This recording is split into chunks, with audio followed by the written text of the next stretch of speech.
Vamos a explicar básicamente lo de la misión que se envió a Estados Unidos para la compra de carros tanque y poder distribuir combustible de esta manera, quitarle presión a los ductos, poder cerrar, abrir los ductos de acuerdo a lo que convenga, tomando en consideración abasto y tomando en consideración el que no haya tomas clandestinas, que no haya robo y que se garantice también la seguridad de la gente.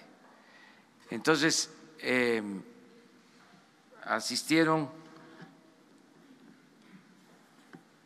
la secretaria de Economía en esta misión, Graciela Márquez, Irmeréndira Sandoval, secretaria de la Función Pública, y Raquel Buenrostro, oficial mayor de Hacienda. Ellas tres van a informarles sobre esta misión de adquirir los carros tanques para no depender solo de los ductos, tener un margen de operación que nos permita garantizar el abasto en todo el país sin tener que padecer, sin que la población tenga que hacer filas, colas para abastecerse en todo el país. Pensamos que con este plan vamos a resolver el problema. Con este plan, acompañado de la vigilancia, acompañado de los programas de bienestar para la población, que den opción, que den alternativas a la gente. Entonces, le voy a pedir a Raquel Buenrostro, la oficial mayor de Hacienda, que les exponga, que les explique qué fue lo que hicieron para adquirir estas unidades.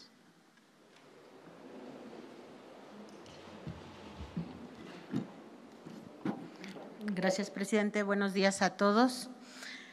Bueno, como ya se les ha venido informando en varias de las reuniones por el presidente, se designó una comisión que está formada por la Secretaría de Economía, la Secretaría de la Función Pública y la Oficialía Mayor para adquirir las pipas. Ante la urgencia y necesidad que teníamos como gobierno de atender el problema de abasto de combustibles, eso justifica plenamente una adjudicación directa.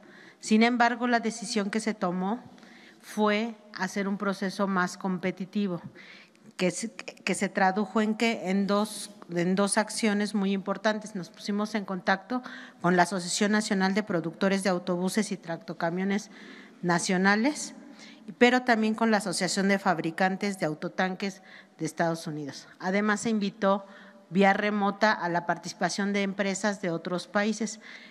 Por eso se decidió que la reunión fuera en Nueva York para que tuviéramos un poder de convocatoria más amplio.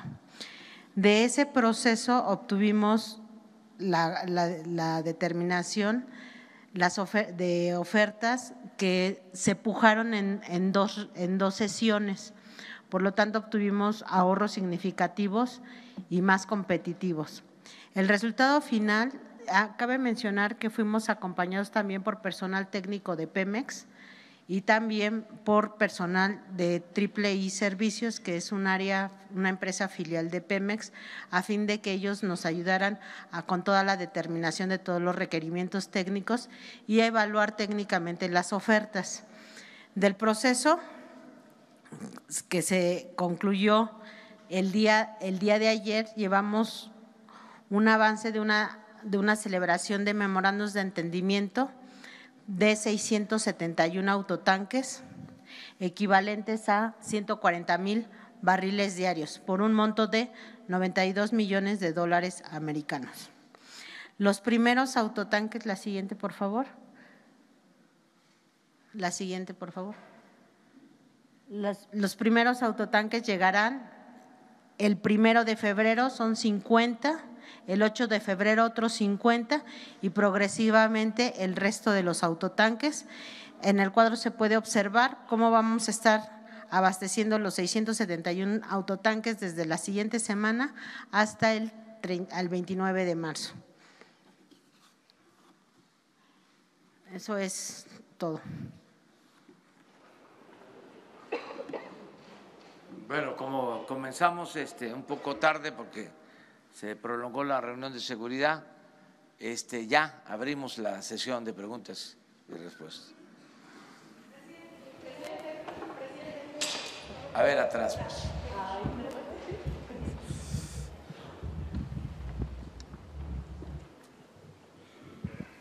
Gracias. Buenos días, Nayeli Roldán, de Animal Político. Presidente, preguntarle, ayer le habíamos comentado esta situación de los 3 funcionarios de Pemex que están involucrados en la estafa maestra. Primero preguntarle si había podido revisar el caso. Sí, lo revisé y en efecto, tienen ustedes razón, hay 3 funcionarios que sin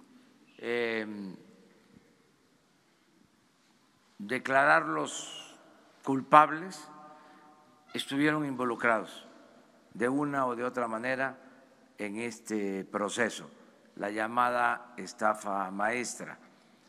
Por lo mismo, se les pidió información, entregaron notas informativas, los 3,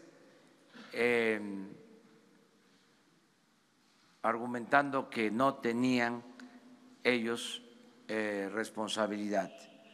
Sin embargo, le hemos pedido a la secretaria de la Función Pública, Irma Herendia Sandoval, que nos presente un dictamen a más tardar en una semana para tener todos los elementos, no cometer una injusticia, pero al mismo tiempo no permitir impunidad y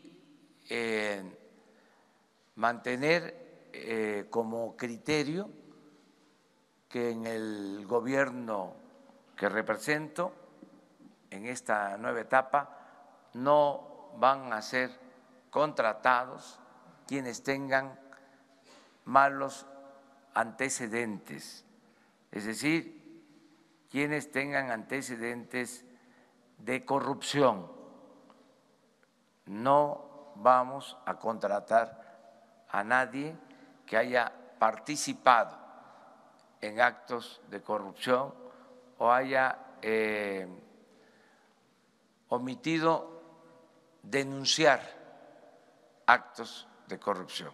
De modo que en una semana, aquí mismo, se va a dar a conocer un dictamen. Y aprovecho para convocarlos, porque ustedes representan a los ciudadanos, que todas las denuncias que se presenten que tengan que ver con corrupción se ventilen aquí de manera abierta, que nos ayuden y que nos ayude todo el pueblo para limpiar de corrupción el país. Justamente sobre eso, presidente, preguntarle cuál sería el estatus del resto de involucrados, porque solamente de Sede Sol hay 22 denuncias, como le había comentado ayer, desde 2015 y hasta 2018, pero también estamos hablando de más dependencias de gobierno, son 11 en total, y los involucrados pues incluso incluyen a los titulares de las dependencias. Entonces, este análisis que nos está informando también incluiría al resto de involucrados, porque en este caso solo nos dimos cuenta de los 3 de Pemex, pero… A todos, y los procesos que están en curso continúan. Se están investigando a todos. Sí, no hay impunidad para nadie.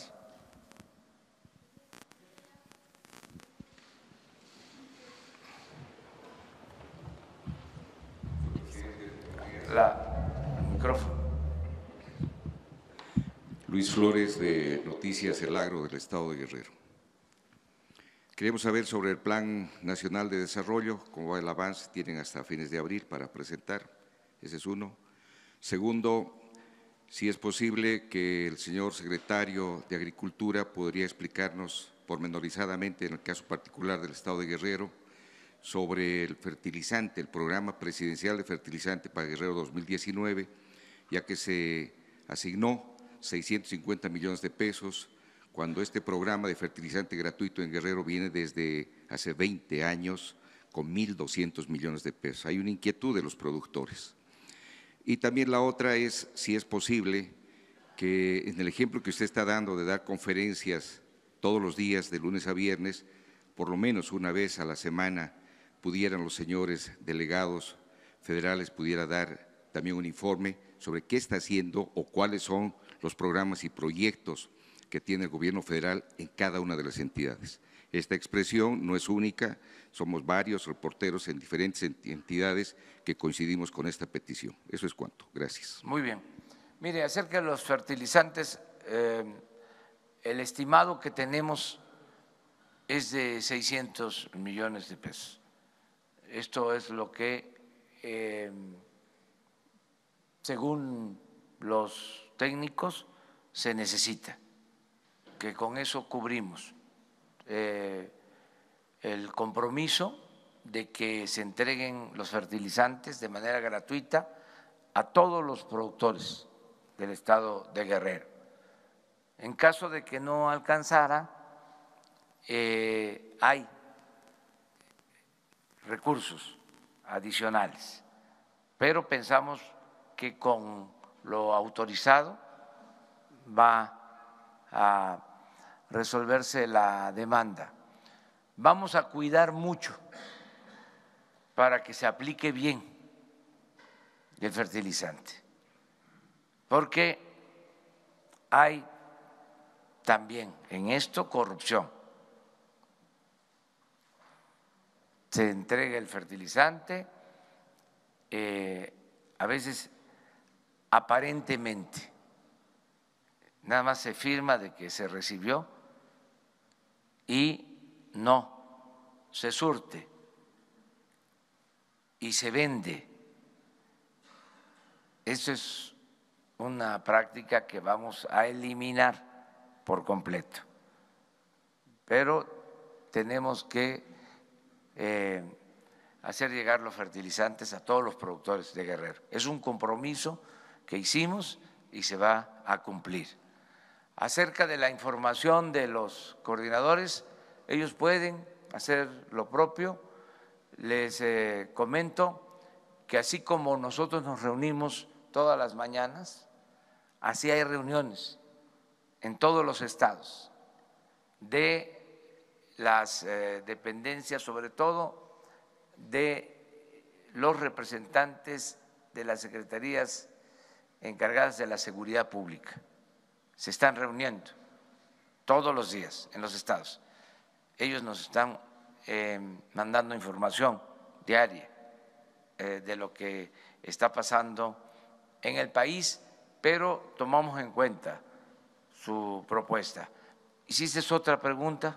Plan nacional.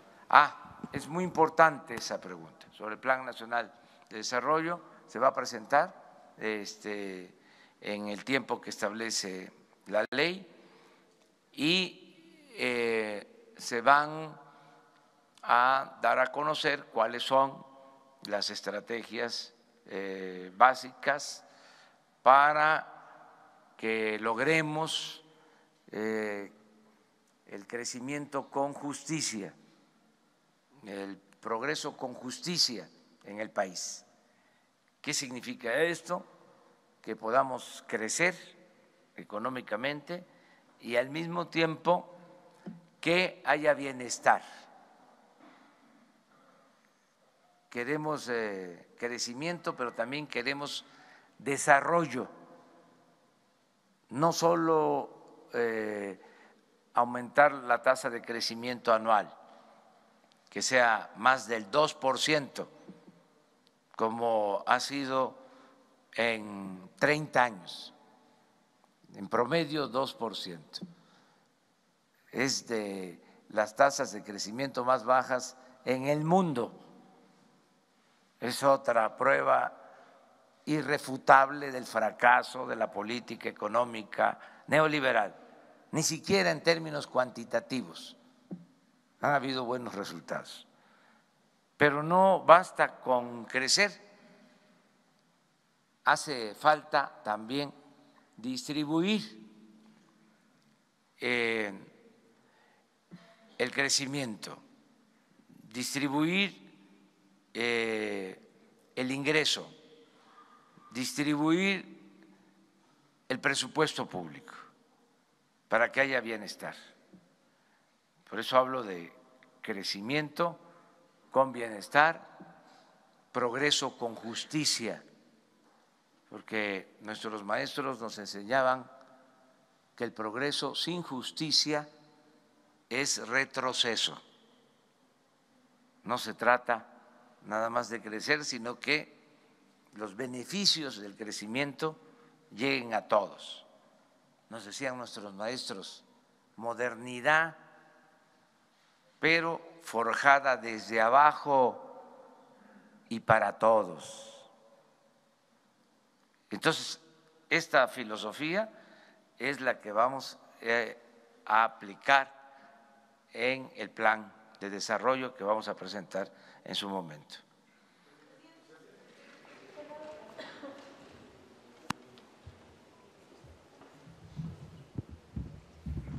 Buenos días, presidente. Vicente Serrano, de Sin Censura, desde Chicago. Dos cosas. Hace unos días, una escolta, un policía estatal del Estado de México asignado a una familia rica del Estado de México, me decía que quiere regresar a los operativos.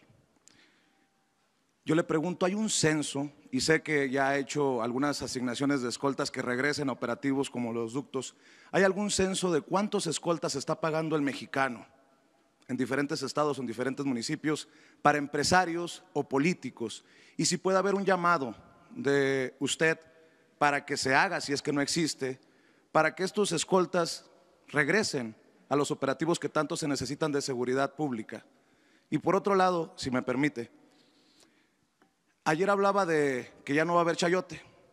Si el chayote no es publicidad oficial y si la publicidad oficial ya no es chayote, puede haber un compromiso aquí abiertamente para que las mismas empresas que fueron beneficiadas en el sexenio pasado, que aparecieron una y otra vez al tope de la lista, TV Azteca, Televisa, Imagen, en la redistribución que usted ha propuesto no aparezcan nuevamente en su gobierno como los más beneficiados, para evitar cualquier idea de conflicto de interés, entendiendo que los dueños de esas empresas forman parte del grupo empresarial que lo quiere asesorar.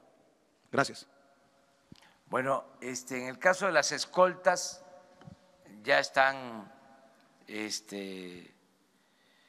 prohibidas, para decirlo con claridad, en lo que tiene que ver con el gobierno federal. Solamente se da protección a quienes trabajan en temas de seguridad o quienes corren algún peligro por su labor, por su trabajo especial, cuando hay amenazas es el caso de periodistas. Ahí tenemos que mantener la protección. Pero, señor presidente, perdón por interrumpirlo, en el caso de esta escolta que me llama desde Eso el es Estado de otra México, cosa. ¿cómo hacer para que no se sigan pagando escoltas por el pueblo para empresarios? Eso en el caso del gobierno federal ya no existe, pero puede ser que se conserven en el caso de los gobiernos estatales, de los gobiernos municipales. ¿Qué puedo yo hacer?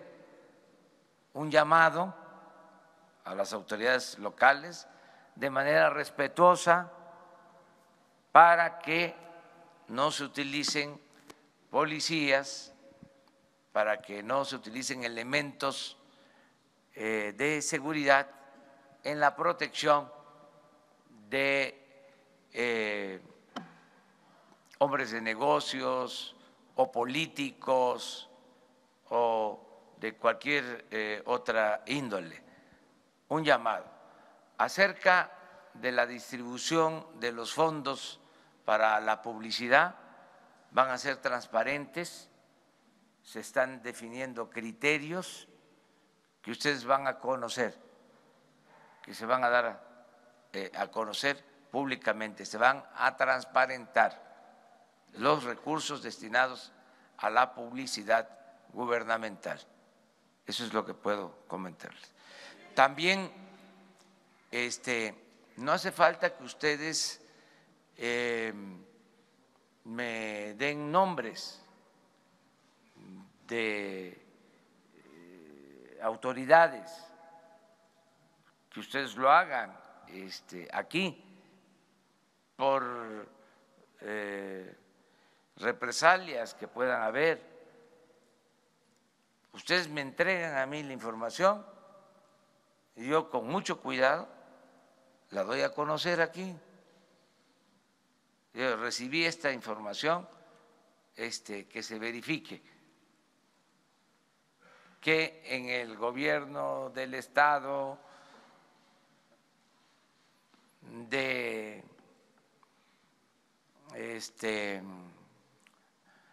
Francisco J. Mújica, ¿no?,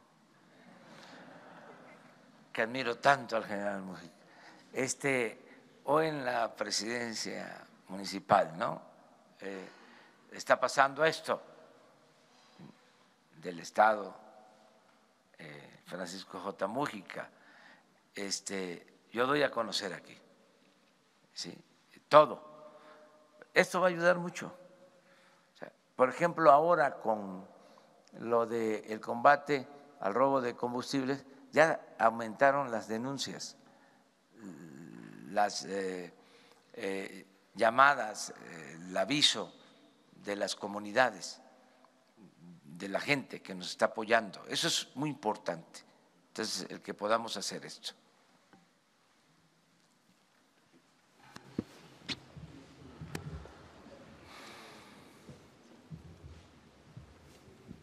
Buenos días, señor presidente. Su servidor Carlos Pozos, de Líderes Mexicanos y Petróleo y Energía. Son dos preguntas. La primera pregunta es, y le pediría de lo que usted dice, que se haga una auditoría, una investigación a PMI Internacional. Va a encontrar muchas cosas. Pemex, el huachicol, apenas es la punta del iceberg. Es un cáncer, una metástasis en Pemex, señor. Hablaba ahorita de fertilizantes, bancos, hospitales, todo Pemex, señor presidente. Mi segunda pregunta es, usted como presidente emanado de la izquierda mexicana, ¿se ofrecería a dialogar con Nicolás Maduro? Si lo ha hecho, y preguntarle si ya leyó usted los artículos 223 y 350 de la Constitución de Venezuela. Eso es todo. Muchas gracias. Acerca de lo primero, pues vamos a limpiar de Pemex de corrupción, y la Comisión Federal de Electricidad y todo el gobierno todo el gobierno. Vamos poco a poco. Algunos dicen que con mucha prisa. Pues no, es que tenemos mucho trabajo que hacer en esa materia. Pemex Internacional, desde luego, requiere una revisión a fondo, porque incluso llegó a ser independiente del Estado mexicano, funcionaba como una empresa privada sin control, sin que tuviese que rendir cuentas. Sí, desde hace tiempo, y no solo es la refinería que se tiene en sociedad en Estados Unidos, es que la compra del combustible no se transparentaba, y eso lo vamos a hacer, vamos poco a poco. No conozco esos artículos de la Constitución de Venezuela, sí conozco el artículo 89 de nuestra Constitución, la fracción 10ª, que establece que en política exterior nos debemos de conducir con los principios de no intervención, de autodeterminación de los pueblos, de solución pacífica de las controversias.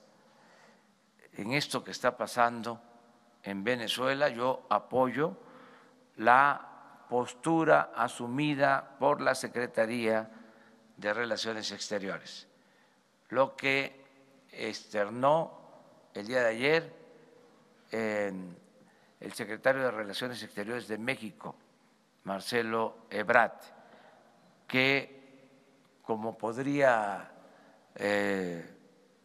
solicitarse una aclaración sobre esta postura, le pedí, ojalá que esté todavía por acá, que nos acompañara en la reunión de la mañana y que, miren, por si se necesitaba. Pero antes de darle la palabra a Marcelo, quedamos, había otra. Que si se ofrecería usted a ser interlocutor con Nicolás Maduro. Es lo mismo, que sí, tiene que ver, es lo mismo. Se lo dejamos aquí a Marcelo. Gracias, señor presidente. Con su permiso, señor presidente, señoras secretarias, oficial mayor de la Secretaría de Hacienda. Amigas, amigos, sí, efectivamente la posición que adoptamos, que ya es de su conocimiento, en primer lugar está basada en los principios constitucionales de la política exterior mexicana.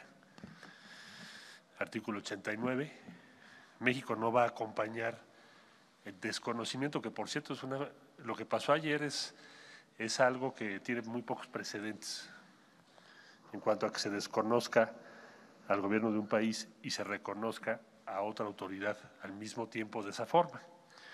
Entonces México fijó una postura de conformidad con la Constitución. Nosotros no vamos a acompañar ninguna acción de esa naturaleza. Desde luego que nos preocupa la paz, los derechos humanos, las libertades, y coincidimos con la Organización de las Naciones Unidas, en primer lugar, respecto a que necesitamos hacer esfuerzos para reducir tensiones, evitar un escalamiento que lleva a la violencia y rechazar cualquier tipo de violencia política. También compartimos, y ayer tuvimos conversaciones con el gobierno del Uruguay, con quienes hemos sostenido posiciones similares en las últimas semanas.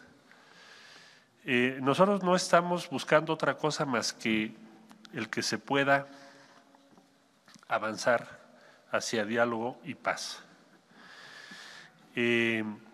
Coincidimos con Uruguay, pero también con otros países del mundo y sobre todo con la Organización de las Naciones Unidas.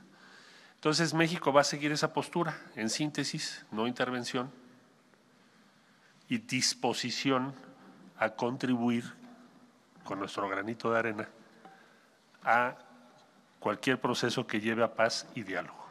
Esa sería la posición mexicana. Entonces, si se le pide al presidente de México, ¿sí se intervendría? Aquí enfrente.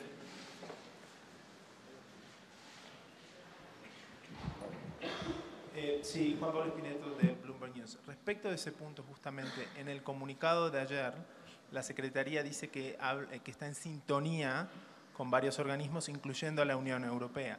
Sin embargo, la Unión Europea fue bastante más explícito en el comunicado de ayer. Ellos piden elecciones libres y creíbles en Venezuela.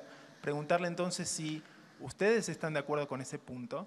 Y en respecto al llamado al diálogo, ¿cómo se dialoga con alguien que es un dictador, que no ha querido dialogar en las ocasiones anteriores? Bueno, yo le diría que vamos a tener diálogos en estos días con varios países de la Unión Europea, pero el punto esencial es que buscaríamos varios países del mundo, o coincidimos, para empezar la Organización de Naciones Unidas, que nos representa a todos, coincidimos en que cualquier paso que pueda llevar a diálogo y finalmente paz es algo que vale la pena. Hoy sería muy rápido, muy pronto, para poderle yo dar a usted detalles de las posiciones de toda la Unión Europea. Por cierto, estaban ayer recabando información también, igual que nosotros. Entonces estaremos informando los próximos días qué evolución tiene, pero por lo pronto la disposición mexicana es esa. Por favor. Pedido de elecciones. Vamos a ver, no sé todavía en qué consiste lo que ellos están pensando. Lo voy a consultar con ellos. Nadia Sanders de México.com. Preguntarle, canciller, el personal diplomático mexicano en el país, en Venezuela, ¿qué acciones están tomando? ¿Cuántos mexicanos hay en Venezuela? Si hay alguna situación de riesgo en el país. ¿Y cuántas horas o días define usted que serán definitorias en el destino en el país, la situación en este país? Mire, México tiene, como usted sabe, un encargado de negocios, ya tiene tiempo así. Fue una disposición que se tomó en el gobierno anterior. Entonces tenemos nuestra representación diplomática abierta, funcionando para atender a todas y a todos los mexicanos que lo necesiten, así como para representar a México en ese país. Respecto a la segunda pregunta, bueno, es muy difícil saberlo, porque entraríamos ya en una especulación política. Lo que importa hoy por hoy es buscar, como lo señaló el secretario general de las Naciones Unidas, que se evite un enfrentamiento y violencia política, y ojalá que pueda haber diálogo. Ahora, eso no depende de México, claro. Por favor. ¿Qué tal, secretario? Carolina Altolaguirre, de Noticieros Televisa. Preguntarle, en tanto se resuelve esta situación en Venezuela, en este momento, ¿México reconoce a Nicolás Maduro como el presidente? Sería la pregunta, ¿sí o no? Nosotros tenemos relaciones diplomáticas con Venezuela y tiene un gobierno constituido y no vamos en este momento a proceder a romper relaciones o desconocer a ese gobierno. Por allá, por favor. Buenos días, canciller. Cihuatl Zúñiga, de Grupo ASIR. Me gustaría saber si México está en la intención, podría y querría ser como una especie de sede para pláticas por la paz en este tema de Venezuela. Bueno, no nos lo han solicitado, reaccionaríamos en función de ya algún planteamiento específico. Por hoy no existe. Pero podría ser, México tiene la lo ha facultad. sido tradicionalmente, es un país que siempre ha sido considerado como un punto en donde se pueden llevar a cabo conversaciones, pero hoy por hoy no existe ese planteamiento todavía.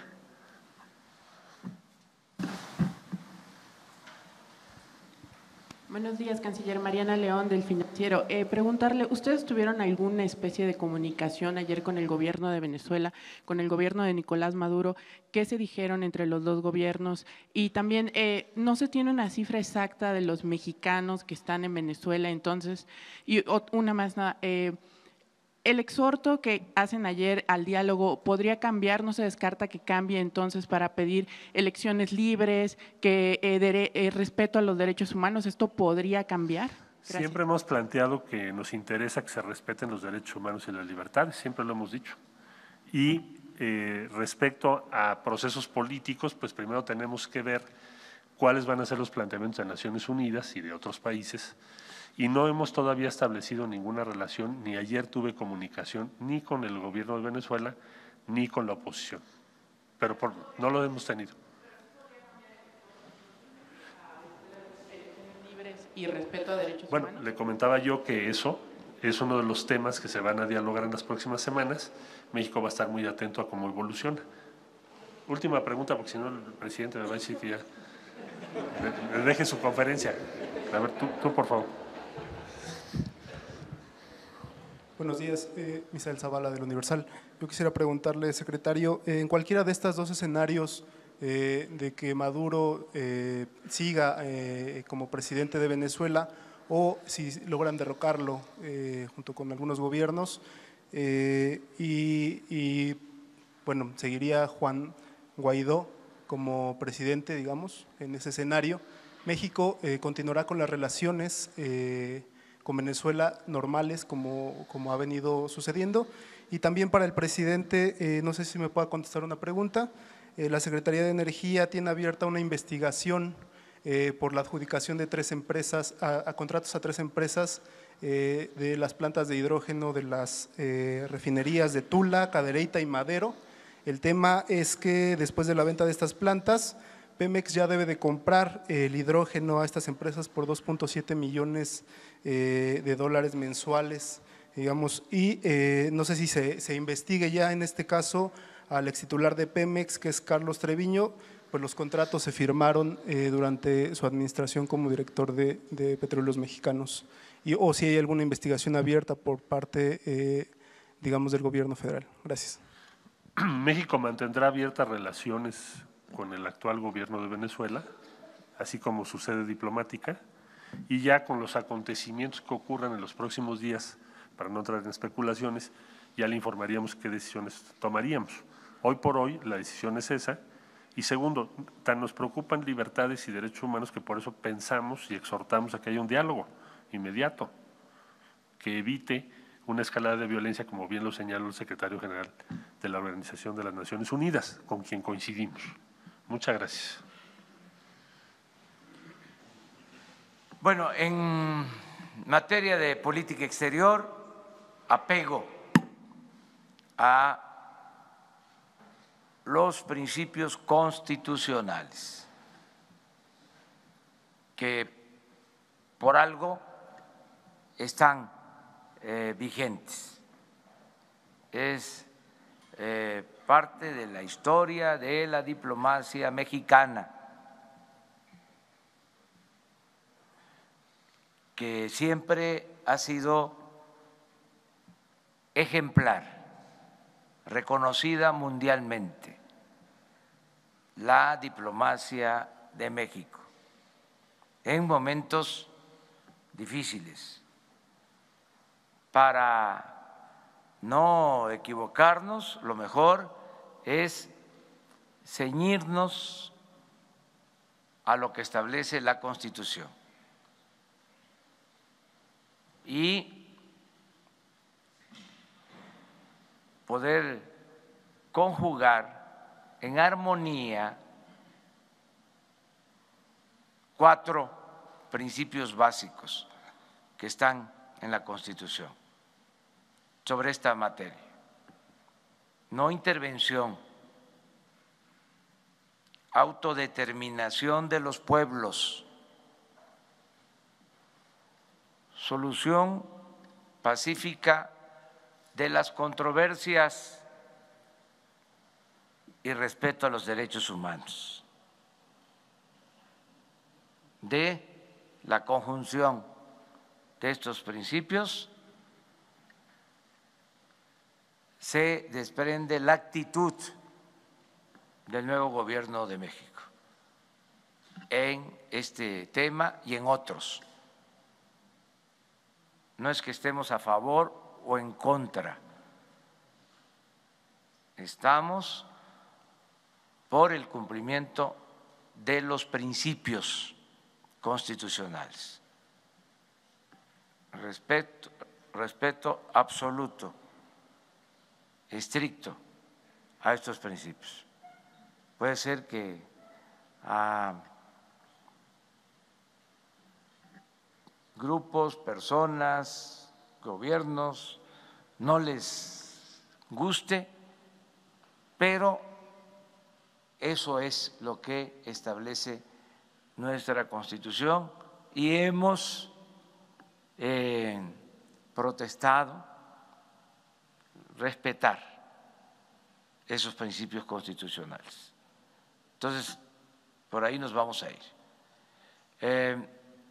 Y no vamos a entrar en especulación, no queremos confrontación, no queremos pleito, queremos llevar una relación de amistad con todos los pueblos y con todos los gobiernos del mundo.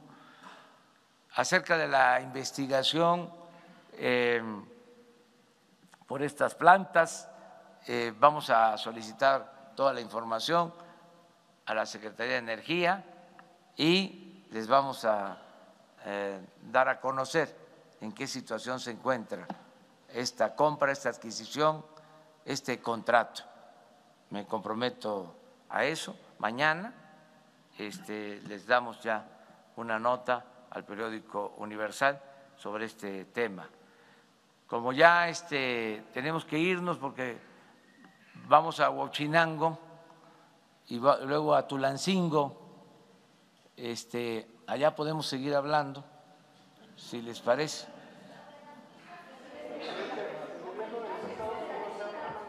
Sobre las pipas, sí. Es que el acto de Huachinango es a las 10:30 y hacemos como 2 horas.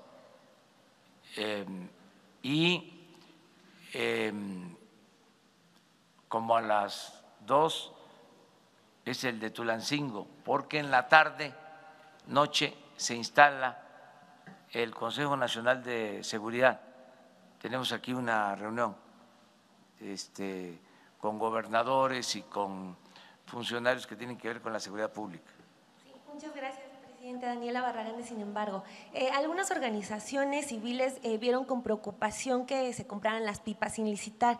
Y pues bueno, una de las empresas proveedoras de los autotanques viene desde tiempos de Fox sin pasar por una licitación. Ahora con la emergencia lo vuelve a hacer. Según los datos abiertos, el gobierno federal ha tenido que pagar 233.656.000 pesos a otras empresas para rehabilitar, reparar y corregir piezas que se le compraron originalmente a la empresa Detroit Diesel Allison, que ahora figura entre las proveedoras de los autotanques. Entonces, mis preguntas serían, se entiende que había una emergencia, pero ¿qué piensan hacer para cumplir con la promesa de licitar y transparentar las compras? Y si ya se están trabajando en algunos mecanismos, ¿y cómo evitar que empresas que en el pasado ya se vieron de alguna manera beneficiadas no repitan en su sexenio con más contratos y este tipo de prácticas? Gracias. Se cuidaron todos los procedimientos, por eso la comisión se integró, se les pidió que tuvieran cuidado con las empresas, que fuesen empresas serias, caracterizadas por la honestidad, que se actuara con honradez. Cuando se terminen de firmar todos los contratos, la misma comisión va a informarles a ustedes ya cómo quedaron los contratos y qué características tienen cada una de las empresas. Yo avalo esta compra porque le tengo plena confianza a quienes fueron en esta misión a adquirir los autotanques, mujeres inteligentes y sobre todo honestas, mujeres con convicción. Son 3 servidoras públicas ejemplares, nada que ver con malandrines que ocupaban cargos en otros tiempos. Ellas son gentes honestas, mujeres excepcionales del servicio público. Entonces, para que no quede nada de duda, de todas maneras vamos a seguir informando, ¿sí?, sobre los contratos, las características, lo que les preocupa sobre esas empresas, ¿sí? La seriedad de esas empresas, todo. Además, les vamos a dar a conocer más elementos de cómo, a pesar de que se compran estas unidades en Estados Unidos, pues la mayoría se fabrica en México, es en beneficio también de la industria automotriz del país, de los trabajadores del país, darles a conocer también que se hizo una solicitud a la Canacar, pero nos atendían la demanda a partir de marzo, empezaban a entregarnos. Imagínense el tiempo, para nosotros ahora es importante, fundamental, siempre es importante el tiempo, más en una circunstancia como la que estamos viviendo.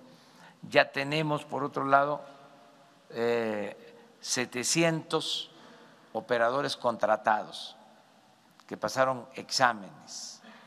O sea, ya tenemos a los operadores para que se hagan cargo de estas unidades. En fin, ya vamos a atender el problema. Son 140,000 barriles, pero en un viaje, y podemos utilizar unidades para 2 viajes, lo cual nos permitiría ya tener los 200,000 barriles, pero queremos seguir avanzando para tener con solo un viaje los 200,000 barriles, que también eso es importante. Vamos a seguir adquiriendo estas unidades de entrega inmediata hasta lo que se pueda conseguir con entrega a marzo. Ya después ya no nos funcionaría. Pensamos que si se adquiere de ahora a marzo, en estos 2 meses, nos va a ayudar mucho. Bueno, nos vemos entonces mañana.